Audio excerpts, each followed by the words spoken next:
خاتم الانبیاء ہے۔ میں نے اس مناسبت سے قرآن مجید کی جس ایک آیت مبارکہ کو آپ حضرات کے سامنے اپنے خطبے میں تلاوت کیا، اللہ تبارک و تعالی نے اس مقام پہ بیان فرمایا قل یا ایھا الناس۔ اللہ فرماتے ہیں میرے محبوب آپ اپنی لسان نبوت سے اعلان فرما دیں، اے دنیا کے لوگوں، انی رسول اللہ الیکم جمیعا، اللہ نے مجھے پوری کائنات کے لیے اپنا رسول بنا کے بھیجا ہے۔ تھوڑا جائے سبحان اللہ آنکھوں میں گل لگا چلا ہوں، توجہ کرو۔ اللہ فرماتے ہیں قل یا ایھا الناس، میرے لاڈلی اور پیارے نبی آپ اپنی زبان سے اپنی امت میں اعلان فرما دیں۔ یہ جو میں تلاوت کر رہا ہوں یہ قرآن ہے، بولو کیا ہے؟ اور قرآن کلام الہیہ ہے، قرآن اللہ کا کلام ہے، قرآن اللہ کی بولی ہے، قرآن رب کے اندر سے نکلنے والا رب کا کلام ہے۔ اب ذرا توجہ سے بات سمجھنا، اللہ تبارک و تعالی نے قرآن مجید میں الحم سے والناس تک جو کچھ بھی بیان کیا وہ کلام خدا ہے، وہ اللہ کی بولی ہے، وہ رب کی باتیں ہیں۔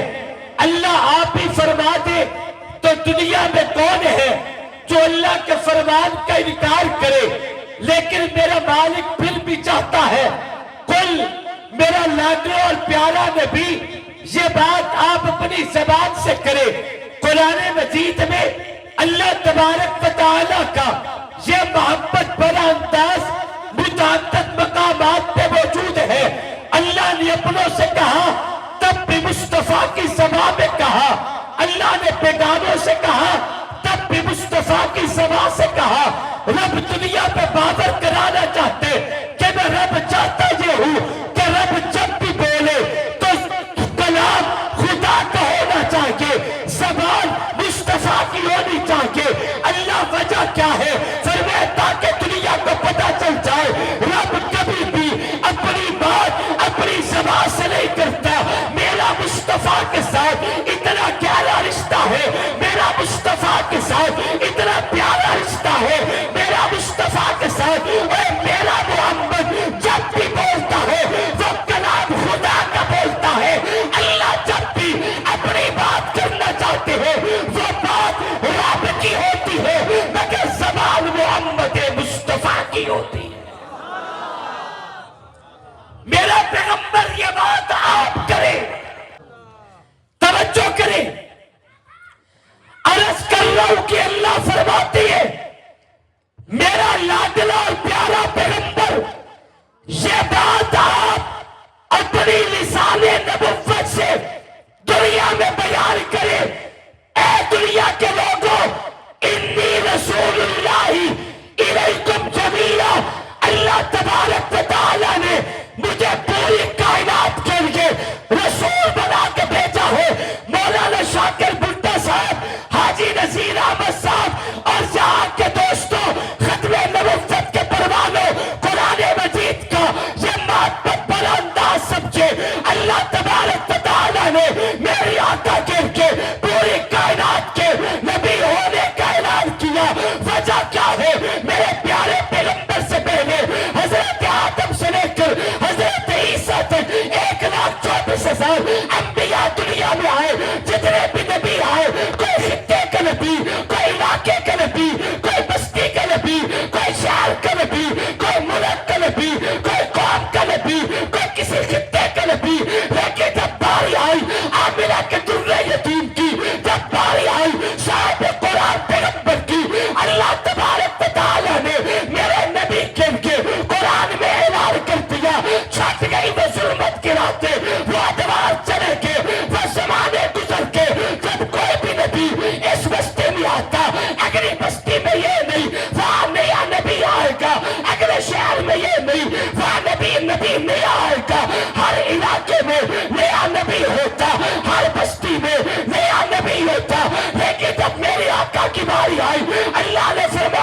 نبی، تو کسی خطے کا نبی نہیں، علاقے کا نبی نہیں، قوم کا نبی نہیں، بستی کا نبی نہیں، برادری کا نبی نہیں، بلکہ انی رسول اللہ الیکم جمیعا، اللہ نے مصطفیٰ کو یہ شان دے کے بھیجا کہ میرا نبی زمین و سما کا نبی، میرا نبی کون و مکان کا نبی، میرا نبی مشرق و مغرب کا نبی، میرا نبی شمال و جنوب کا نبی، میرا نبی تحت الثری کا نبی، میرا نبی عرش اولی کا نبی، میرا نبی کون و مکان کا نبی، میرا نبی شجر و حجر کا نبی، بر و بحر کا نبی، خشک و تر کا نبی، زندہ مردوں کا نبی، کون و مکان کا نبی، بلکہ میرا نبی زمین کا بھی نبی، سما کا بھی نبی، مکی کا بھی نبی، مکان کا بھی نبی، خلق کا بھی نبی، خالق کا بھی نبی، انی رسول اللہ الیکم جمیعا،